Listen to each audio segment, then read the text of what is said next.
Հիմա հենց այդ պատերազմն է գնում ու Չինաստանն արդեն հասկանում է, որ եթե հանկարծ չլինի այսօրվա Պարսկաստանը, ամերիկացիք գալու են այնտեղ ու իրան գալու են ում համար, գալու են իրանց դեմ։ Ու հենց այդ ճանապարհը, որը Չինաստանը գլխավոր քաղաքակրթական միտքն է ձևավորում ու քաղաքակրթական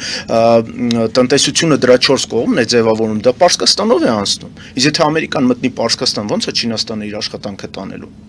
Դրա համար հիմա ինձ թվում է կա մի քանի շերտային խնդիրներ, որոնք ամերիկացիները որոշում են այս պատերազմի միջոցով։ Առաջինը, դա փորձում են մտնել այս տարածաշրջան, որ խանգարեն Չինաստանին իր ծրագրերը իրականացնելու, իսկ Չինաստանը դա քաղաքակրթական պետություն, քաղաքականություն վարող պետություն է, որի գլխավոր նարատիվն ու գաղափարը դա ճանապարհն է Պարսկաստանից մինչև Չինաստանից Պարսկաստանի միջոցով մինչև Եվրոպա։ Հիմա եթե Ամերիկան այդ ճանապարհը վերցնում է, Պարսկաստանի վրա ազդում է, այդ դեպքում Չինաստանը արդեն հնարավորություն չի ունենալ